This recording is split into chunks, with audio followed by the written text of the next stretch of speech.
जय श्री कृष्णा दोस्तों। जैसा कि आप सभी लोगों को पता है कि हमारे कान्हा जी ने रात के 12 बजे आंधी तूफान में जन्म लिया और जो उनके कंस मामा थे वो उनको बचपन से ही मारना चाहते थे, इस भय से कि कहीं वो हमें ना मार दे, भविष्यवाणी जो हुई थी उस कारण से।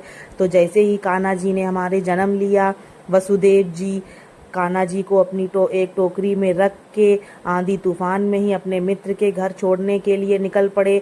और कान्हा जी के होते ही अपने आप कारागार खुल गया, स्वयं सैनिक वैनिक सब मूर्छित हो गए और इस प्रकार कान्हा जी हमारे गोकुल पहुंच गए सुरक्षित। उसके बाद बाल रूप में कान्हा जी ने कई लीलाएं की।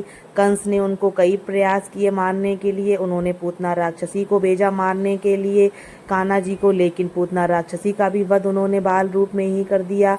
उसके बाद कान्हा जी अपनी लीलाएं करना शुरू कर दी बाल रूप में उन्होंने गोकुल में वो माखन चुराते थे। गोपियां माखन ला के इकट्ठा करती थी, वो अपने दोस्तों के संग मटकी फोड़ के माखन उनका चुरा लिया करते थे। फिर गोपियां जाती थी कान्हा जी की शिकायत करने के लिए उनकी माँ से, यशोदा माँ से।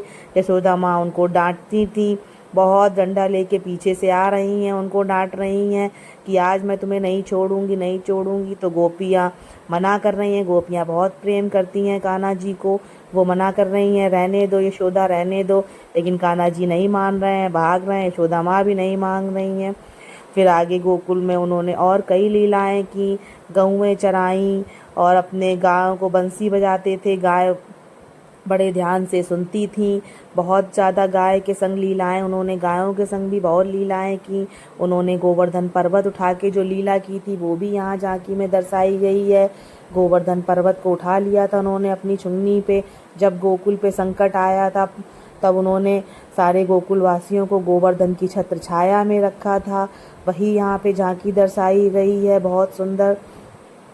आगे उन्होंने कई लीलाएं की और ये राधा रानी के संग वो झूला झूल रहे हैं, कितने सुंदर हमारे कान्हा जी लग रहे हैं। अगर आपको झांकी अच्छी लगी हो तो लाइक करें, सब्सक्राइब करें और एक बार प्रेम से ज़रूर बोलें जय श्री राधे, जय श्री राधे।